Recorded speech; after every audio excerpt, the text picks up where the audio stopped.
Quienes han estado asistiendo los últimos domingos recordarán que hemos estado en nuestros sermones transitando y recordando acerca de toda la expectativa que implica el nacimiento de Jesús. Hemos recordado que para las personas en tiempos bíblicos estaba esta espera, esta expectativa, bien digo, de un Redentor, de un Salvador. La semana pasada recordamos esta expectativa de la llegada del Cristo y hoy día nos vamos a centrar en otra de las dimensiones que había en esa primera Navidad y era la espera del Hijo de David, el Rey de los judíos. ¿Qué significa que Jesús sea llamado el Hijo de David? ¿A qué se refieren los autores bíblicos con esta dimensión en particular de la espera? ¿Qué implicancias tiene para nosotros, sus discípulos del siglo XXI? Vamos a explorar juntos entonces estas preguntas a través de algunos pasajes de la Biblia, principalmente del Evangelio de Mateo. Así que les invito a que podamos orar para que nuestro corazón sea sensibilizado, que podamos escuchar, aprender la palabra y sobre todo que transforme nuestro comportamiento y la forma en la cual vivimos nuestro día a día. Así que les invito nuevamente a orar. Señor, gracias te damos esta tarde por poder estar reunidos, por estar juntos adorándote, alabándote, pero también queremos conocerte más. Queremos saber un poquito más acerca de tu carácter, de tu persona y lo que tú quieres para nosotros. Queremos hoy día recordar juntos lo que implica que tú seas llamado también el Hijo de David. Quiero pedirte, Dios, que nos ayudes a entenderlo bien, poder reconocerte como tal y comportarnos de acuerdo a ese conocimiento. Gracias, Señor, en el nombre de tu Hijo Jesús. Amén. La Navidad.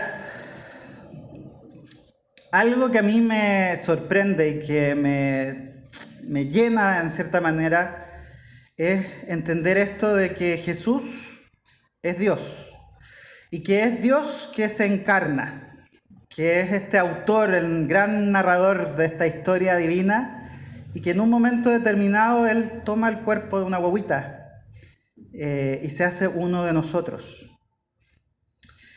Eso de la encarnación, la verdad es que es a mí personalmente lo que me hace tener fe. A mí eso es lo que me hace creer en Dios finalmente. Yo siempre digo, y créanme que lo digo con respeto, pero también muy en serio, que de no ser por Jesús yo sería ateo. Me costaría mucho entender a un Dios, ¿cierto?, que habita en otra dimensión, que no tiene, que nosotros, no tenemos la capacidad de entenderlo, pero Él en su misericordia, fíjense, se transformó en un bebé, se mete, ¿cierto?, se sumerge en un punto en la historia y no está desconectado con el resto. La siguiente, porfa. El primer versículo de Mateo, que es el primer evangelio que tenemos en nuestro Nuevo Testamento, parte así, diciendo: este es el registro genealógico de Jesucristo, hijo de David y de Abraham. Y como veíamos en el primer sermón de esta serie, ahí viene una gran genealogía. Lucas también, por su parte, toma esta genealogía. Y el propósito de eso es darnos testimonio, darnos seguridad de que Jesús se sumerge en la historia, que es Dios quien está metido en la historia. Hay mucho que podemos aprender recorriendo los nombres de quienes son los antepasados de Jesús, tanto por el lado de José como por el lado de María. Sin embargo, Mateo, al inicio, en este primer versículo, destaca dos nombres ahí: Abraham y David. Insisto entonces de que este pasaje, estos evangelios al inicio, nos ponen un contexto de Dios entrando en la historia. Es un relato que se ha entretejido por siglos. Jesús no es un aparecido, no es un alienígena que está desconectado de lo que está sucediendo en la humanidad. No, este Jesús viene a ser parte íntegra de la humanidad con una historia, con relaciones y también generando expectativas o cumpliendo expectativas. Jesús es descendiente de David. Y fíjense aquí que ni Lucas ni Mateo ponen esta historia, o sea, esta genealogía, pensando en describir un linaje real como lo podríamos entender hoy. ¿Ya? No es como, ¿cierto?, los Windsors en Inglaterra, sino que se refiere puntualmente a que hay un vínculo histórico que va más allá solo de la sangre. Hay una dimensión profética también, como veremos. Jesús es presentado especialmente por Mateo como aquel en quien se cumple la promesa de un nuevo rey. En el contexto que para los judíos David era el modelo de rey por su prosperidad y bendición de Dios. Pero ¿quién era este David? Quizá lo más conocido para la gente hoy día acerca de David es esta narrativa que existe acerca de su lucha con Goliat. Probablemente si en nuestra familia, a nuestros amigos le preguntamos si se conocen al David de la Biblia, esa va a ser la primera historia que se le va a venir a la mente. Y es verdad, eso es parte de su historia. Ahí vemos una parábola viva acerca de la forma de tratar de Dios con su pueblo, en este caso en particular con un joven pastor, en que él derrama su bendición sobre él, no porque fuera el más fuerte ni el más importante en ese lugar, ni siquiera era el primogénito en su familia, sino que es justamente el más débil, pero de quien Dios conoce su corazón. La historia de David va mucho más allá que solamente su encuentro con Goliat, ¿cierto? Podemos nosotros leer los libros, las narrativas, ¿cierto?, en Primera y Segunda de Samuel, ¿cierto? Podemos leer los Salmos también y vamos a conocer mucho más acerca de David. David en general es un modelo de Cristo, aunque está lejos de ser una persona perfecta. Lo que más destaca de David es finalmente su fe en Dios. Una fe que, como podemos leer en la Biblia, no estuvo libre de caídas ni de tribulaciones. David fue obediente al final, en el sentido de que tuvo fe en el Dios al que servía. Pero, a veces, igual desobedeció. Asesinó, cometió adulterio, pero al final, Dios igual lo reconoce. Y creo yo, lo medular de David es que él fue capaz de entender la gracia de Dios y fue capaz de ser humilde delante de él. Dios nos mostró a través de la historia de David que no se trata de cómo nosotros fallamos una y otra vez delante de él, sino que al final se trata solamente de Dios, de su gracia, de su poder y de lo que él hace por su pueblo. Aún así, David quedó como un referente para todos en Israel, un referente que miraron a través de la historia. Sin embargo, el linaje de David, tristemente, cayó en tal depravación que vemos como antes que Jesús, como Dios en el Antiguo Testamento también juzga a Israel y ocurre el exilio. Pero aún en ese exilio, nuevamente Dios les manifiesta su gracia, que puede sostenerles y que puede levantarles. Vemos entonces en esta historia de David la gracia de Dios actuando.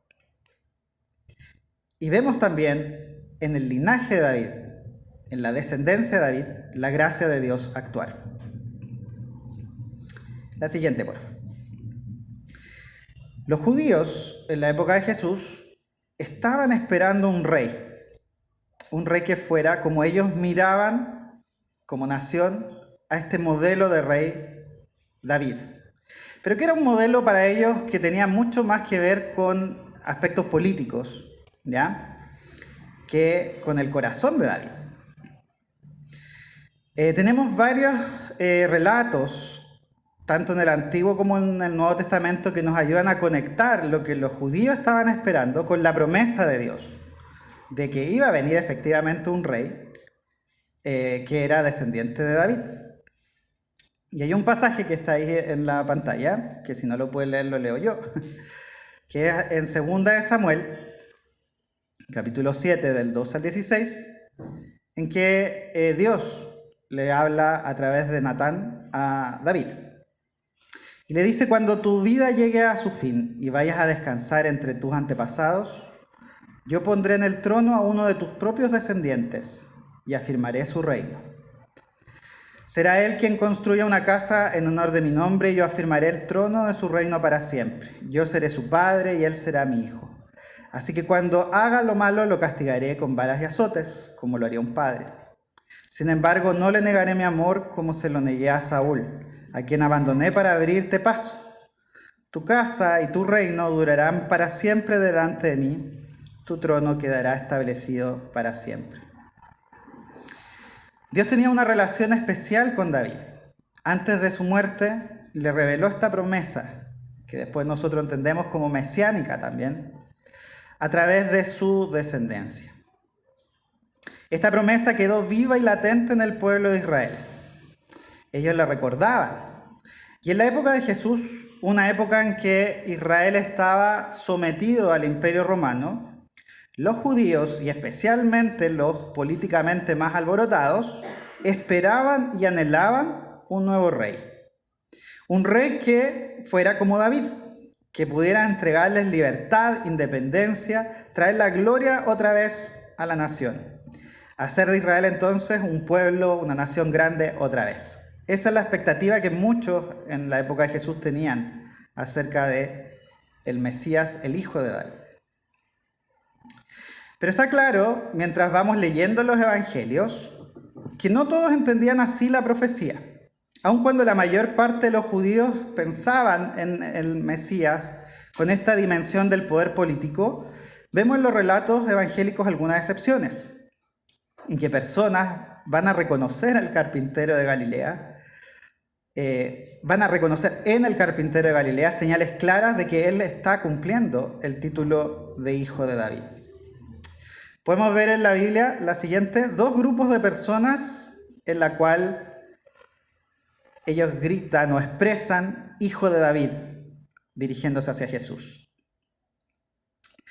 Por una parte, está un texto que aparece en el capítulo 21 de Mateo, en lo que nosotros llamamos la entrada triunfal, y que vemos en Semana Santa, ¿cierto?, en el Domingo de Ramos, en que, como dice, ¿cierto?, el versículo 9, tanto la gente que iba delante de él como la que iba detrás gritaba: Hosana al Hijo de David, bendito el que viene en nombre del Señor, Hosana en las alturas.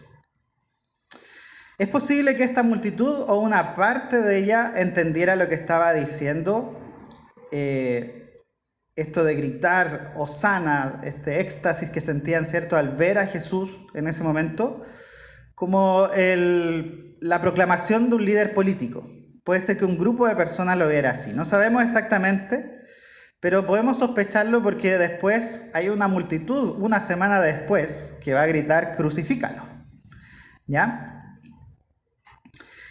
Sin embargo, tenemos el contraste de esta multitud en otro grupo de personas, que es la que sigue, gracias, que está en Mateo 9, del 27 al 30. Esa historia que a mí me encanta nos cuenta acerca de otros que gritaban. Al irse Jesús de allí, 2 ciegos lo siguieron gritándole: «Ten compasión de nosotros, hijo de David». Cuando entró en la casa, se acercaron los ciegos y él les preguntó: ¿creen que puedo sanarlos? «Sí, Señor», respondieron. Entonces tocó sus ojos y dijo: «Que se haga con ustedes conforme a su fe». Y recobraron la vista. Estos 2 ciegos claman a Jesús de una manera diferente a lo que tal vez lo hicieron otros. Le llaman hijos de David, pero al ser consultados por su fe vemos claramente que ellos tenían una fe que iba más allá de cualquier triunfo político. Ellos no estaban gritándole a Jesús como que él fuera a ser, no sé, el nuevo presidente de la nación. No era esa la petición que tenían, ni tampoco era esa la fe con la cual lo llamaban hijo de David. Esta fe era una fe humana, palpable, en que este Jesús podía curar sus dolencias físicas y espirituales. Jesús le responde según su fe les sea hecho, y son sanos. Pongámonos un momento la que sigue. Una pequeña reflexión acerca de este gritar de estos ciegos. Pensemos unos segundos acerca de nosotros el día de hoy. Si tuviéramos a Jesús caminando delante de nuestro, ¿qué le gritaríamos?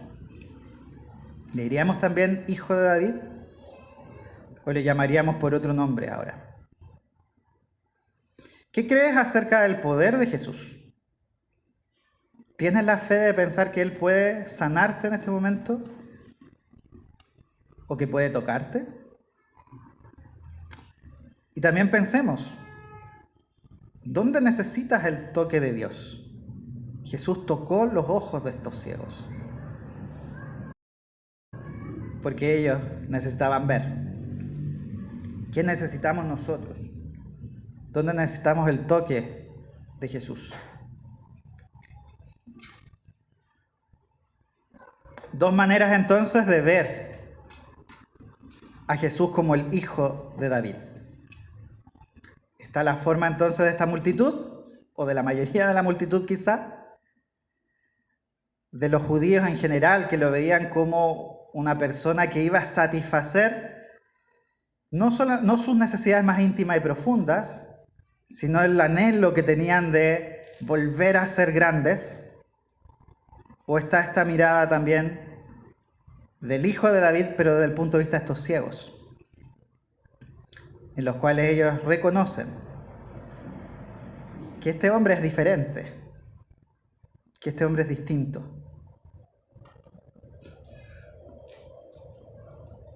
La siguiente, por favor. Una tercera dimensión acerca de esto del hijo de David tiene que ver con la historia de los sabios de Oriente. Y es que aquí hay un conflicto entre este reinado que viene y el reinado que está. ¿Dónde está el rey? El relato navideño también nos confronta a través del relato de los sabios de Oriente y del rey Herodes. Ya dejamos claro que los evangelios presentan a Jesús como el cumplimiento de la promesa, que uno de los roles o los nombres de Jesús es hijo de David, y por ende rey, como David lo fue. Pero ¿qué efecto tuvo esa noticia en los reyes de ese tiempo? ¿Y qué efecto tiene también hoy día en nosotros?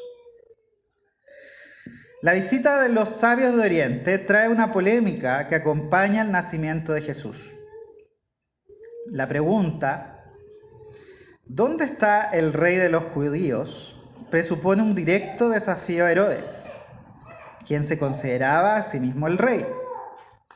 Yo siempre me he preguntado si la pregunta que hacen los sabios ha sido una pregunta ingenua o si sabían el efecto que iba a tener en Herodes. Ya, acá no puse todo el capítulo 2 de Mateo, pero solo para recordarnos, ahí se relata entonces de que después del nacimiento de Jesús, unos sabios de Oriente habían visto una estrella, ¿cierto? Y ellos querían encontrar al nuevo rey, al rey de los judíos. Ellos no eran judíos, pero ellos habían escuchado acerca de esto. Y mientras ellos iban camino, ¿cierto?, a donde estaba la estrella se va moviendo, pasan por Jerusalén. Y la idea natural, ¿cierto?, de un extranjero que se acerca hacia Israel es que el rey iba a estar en el lugar donde vivía el rey, en el palacio, ¿cierto? Entonces ellos llegan donde Herodes y le hacen esta pregunta: ¿dónde está el rey de los judíos? Y Herodes, soy yo, pero en realidad no era él quien buscaba, ¿cierto?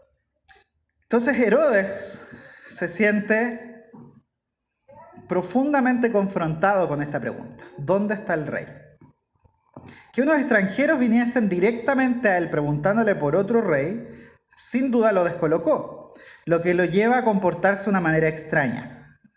Llama a sus propios sabios, a su propio séquito de magos, a averiguar con su ciencia y les miente después a los sabios de Oriente, diciendo: cuando lo encuentren, por favor me avisan, porque yo también quiero ir a adorarle. Afortunadamente, estos sabios de Oriente, los llamados Reyes Magos, ¿cierto?, son advertidos de no regresar por el camino de Herodes, una vez que se encuentran con Jesús, ¿cierto? Ellos evitan pasar de nuevo por donde estaba Herodes y no le avisan dónde está Jesús. José, por su parte, el padre de Jesús, es guiado por un ángel que se le aparece en sueños para tomar una decisión muy importante en la vida de su familia.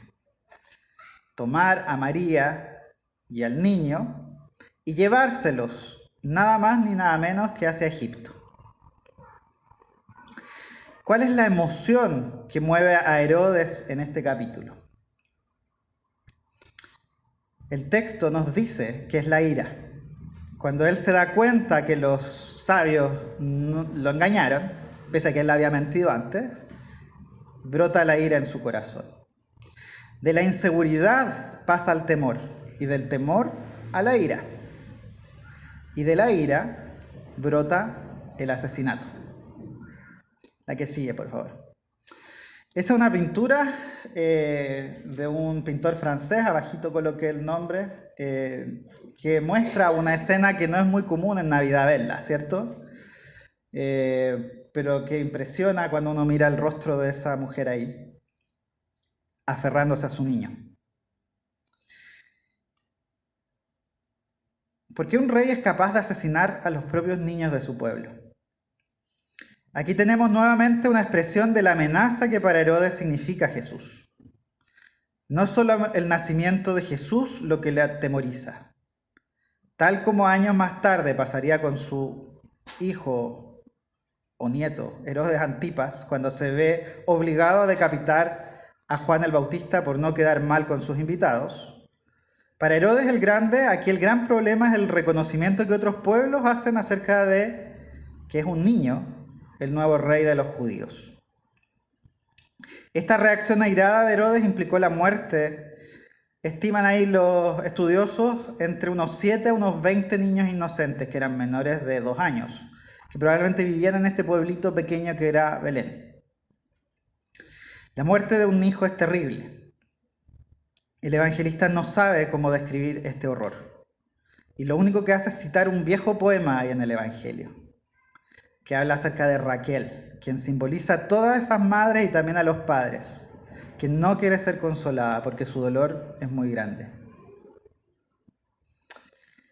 Es interesante aquí recordar que Jesús escapó de esta suerte gracias a que Dios le llevó a la tierra de Egipto, el mismo lugar donde más de 1000 años antes una matanza semejante ocurrió, por orden del faraón, en la época de Moisés, ¿se acuerdan? A los pocos años, no dice el texto bíblico cuánto, Herodes muere, y solo entonces Jesús y su familia pueden volver a Palestina. Ahí se establecen en un pueblo pequeñito, no se atreven a volver a Jerusalén. Y este pueblo pequeño se llama Nazaret, que es un lugar que, como podemos leer más adelante incluso en los mismos evangelios, es un lugar de muy mala reputación. ¿Algo bueno puede salir de ahí? Aún los mismos judíos despreciaban este rincón. Pero ahí se va a vivir Jesús. Ahí lleva José a su familia. ¿Qué nos dice esta historia navideña acerca de nosotros? Tim Keller, un autor de un libro que les voy a recomendar al final, que habla justamente de esta historia en más detalle, dice: el tema de esta historia es que cada uno de nosotros, ustedes y yo, llevamos dentro un pequeño Herodes. Ese es el tema. Una parte nuestra no está dispuesta a gritar Hosana e hijo de David. Aun cuando podemos saber e incluso a veces sentir que Jesús es rey sobre todo, rey de nuestras vidas, lidiamos cada día con el profundo anhelo de ser nuestro propio rey o nuestra propia reina. Hay cosas que simplemente no queremos soltar. Pero en esta historia tenemos una advertencia y una palabra de gracia. La que sigue. No, esa creo que es la anterior. Esa es, sí. La advertencia, la imagen de arriba, es una ilustración acerca de Herodes. La advertencia es cuidado con lo que atesoras. El ser nuestro propio rey o reina puede acarrear muerte. Y esto es porque el pecado es muerte. El caso más extremo del pecado es ser como Herodes y permitir que la ira nos lleve a matar a alguien. Eso es lo máximo, ¿cierto? Lo que podemos llegar todos, tristemente. Si dejamos que nos posea el pecado, podemos matar literalmente a alguien. Pero en otros sentidos, y como a mí me gusta siempre recordarlo a mí mismo y también recordárselo a ustedes, el negarnos a rendir a Dios cualquier cosa nos puede llevar a la muerte por el pecado, ¿cierto?, de relaciones, a la muerte de amistades, a la muerte de sueños, a la muerte de nuestra paz, a la muerte de la inocencia, a la muerte de proyectos, etc. El pecado acarrea muerte. Por lo tanto, la historia de Herodes nos advierte contra eso. No seamos como Herodes, no permitamos que reine ese rey corrupto en nuestro corazón, que somos nosotros. Pero esta historia también nos muestra la palabra de gracia, que es la imagen de abajo.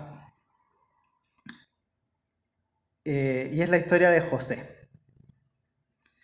José no dice ni una palabra en los evangelios. Pero ¿cuánto nos enseña José? ¿Cuánto nos enseña los evangelios a través de José? José vemos exactamente la otra cara de la moneda respecto de Herodes. Mientras Herodes buscaba mantenerse en lo más alto en el trono visible, José en cambio muere a su propio yo, a su propio gobierno, para someterse al reinado de Dios. Él renuncia a una vida que pudo haber sido estable en Israel, haberse mantenido como carpintero, ¿cierto? Haber vuelto con su propia familia. Renuncia a todo lo que tenía seguro y se convierte en un extranjero y peregrino en Egipto. Al dejarse guiar por Dios, José alcanzó vida para él y para su familia. No solamente vida física, sino también la vida en cuanto a que el proyecto de Dios fue llevado a cabo. Jesús creció en Nazaret, tal como los profetas lo habían anunciado. La vida humilde y sencilla de la Sagrada Familia contrasta profundamente con el poderío y ostentación egoísta de Herodes. Pero al final, la ganancia estuvo y está en hacer la voluntad de Dios. Algunas conclusiones antes de algunas preguntas que quisiera nos lleváramos también de esta parte. Me parece que cuando analizamos la historia de Jesús y la conectamos con la genealogía de David, esto nos confronta con nuestras propias resistencias al reinado de Dios. Podemos encontrar ciertos paralelos entre cómo la gente en la época de Jesús percibía al Mesías con cómo lo percibe cada uno de nosotros. Y encontramos paralelos también en la soberbia de Herodes con nuestras propias luchas por mantener el control de nuestras vidas. Sin embargo, vemos también un ejemplo poderoso en José primero, quien al obedecer a Dios y dejar su propia comodidad, experimentó la provisión divina para su familia, pero sobre todo vemos el ejemplo en la propia vida de Jesús. Jesús es una versión 2.0 de David. Jesús, por lejos, es superior a lo que los judíos esperaban acerca de este nuevo rey. Y puedo afirmar también que Jesús es lejos lo que nosotros esperamos de cualquier Mesías, de cualquier persona o cosa que pensamos que nos pueda salvar. Jesús supera con creces cada uno de esos. Y por eso yo afirmo y doy testimonio de que vale la pena de que vivamos nuestra vida bajo la soberanía de Jesucristo. Va a implicar renuncias, sin duda. Y tiene que ser así. No podemos hacer lo que queremos y llamarnos discípulos de Jesús. Pero no es porque Jesús no quiera que seamos plenos, sino porque Él sabe mucho mejor lo que es conveniente para nosotros. Pablo se llamaba a sí mismo un esclavo de Cristo. Y la dimensión de la libertad real que él veía era en esclavitud, ya no al pecado ni a las cosas de este mundo, sino a sernos esclavos de Jesús. Y aunque la palabra esclavitud es muy, muy fuerte, la verdad es que yo creo que no hay otra palabra que defina la mejor relación que podemos tener con Jesucristo. Porque Él es un buen amo. Y no solamente es un amo, es nuestro papá. Quisiera terminar esto entonces con algunas preguntas de reflexión acerca de todos estos pasajes en realidad que hemos visto, para ilustrar acerca de qué significa que Jesús sea el Hijo de David. Podemos preguntarnos, por ejemplo, en qué áreas de nuestra vida, antes de eso, si reconocemos a Jesús como el Hijo de David, entendiendo que eso también significa que es el Rey, ¿en qué área de nuestra vida nos resistimos a ese reinado de Dios? Y puede ayudarnos a pensar esto en aquellas cosas que no transamos. Esas cosas a veces están en puntos ciegos nuestros. Y por eso necesitamos a la comunidad. A veces nosotros nos vemos aquello que no transamos. Hoy, pero mi esposa sí se da cuenta. Ella me puede decir claramente aquellas cosas que yo estoy diciendo, no, esto es mío. O a veces no es mi esposa tampoco. A veces como familia necesitamos que el resto nos ayude a mirar.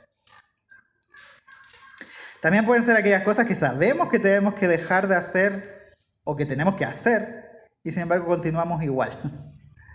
A veces puede pasar que cada vez que venimos a la iglesia o que leemos un pasaje, Dios nos habla en algo y nosotros nos hacemos los turistas, nos vamos por otro lado. Otra pregunta que a mí me confronta también: ¿quiénes son aquellas personas que actúan en nuestra vida como un sabio de Oriente, como un rey mago?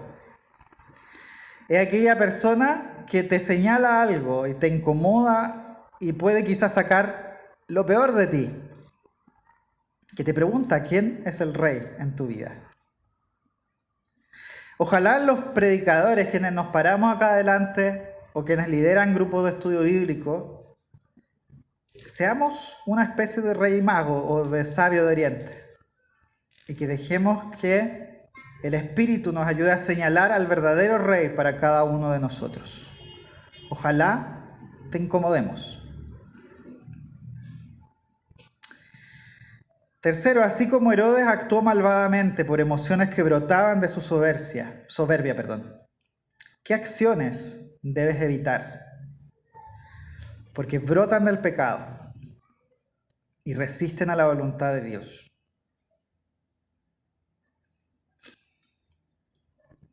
Y por último, así como José, ¿está Dios llamándote a tomar una decisión difícil?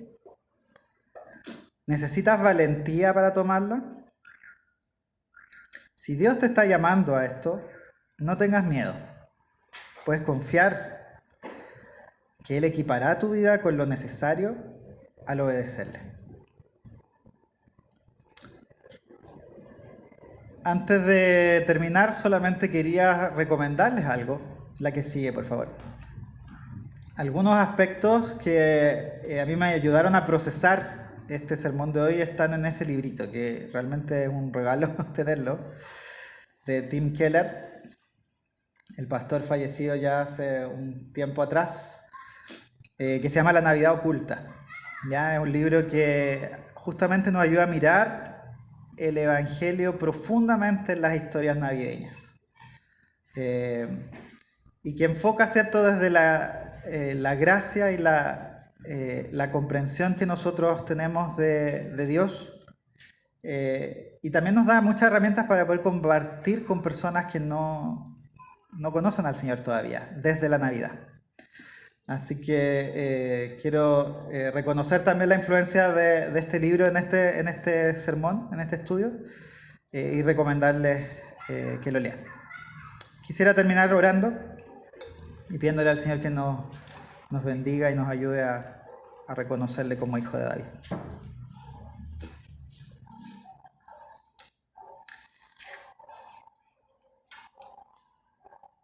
Amado Padre Celestial y Rey de nuestras vidas, queremos presentarnos delante de ti esta tarde agradeciéndote sobre todo el regalo de la salvación, el regalo de conocerte, el regalo de poder escuchar tu palabra, Señor. El regalo de ser confrontados por ella y el regalo también de celebrar. Te pedimos en esta tarde que nos ayudes, Señora, durante esta semana, durante los días que vienen, a poder exclamar, Hosana, Hijo de David, y hacerlo, Señor, con convicción de que tú gobiernas no solamente el mundo, sino también nuestras vidas, nuestros corazones. Especialmente en estos días en que en nuestro país hay convulsión política y tantas esperanzas puestas de parte de personas, incluso dentro de la iglesia, Señor, sobre leyes humanas, que nos ayude, Señor, a poner la prioridad primero en tu soberanía. Y unirnos también, Señor, a buscar lo mejor para nuestra nación, Señor. Pero te pedimos, Dios, que especialmente en lo profundo de nuestros corazones tú gobiernes. Que podamos entregarte aquellas partes que se resisten a ti. Que podamos, Señor, depositar nuestra fe en tu poder, en tu amor. Y que podamos, Señor, disfrutar de comunión contigo y con nuestro prójimo. Gracias, Señor. Gracias, Hijo de David. En el nombre de Jesucristo. Amén.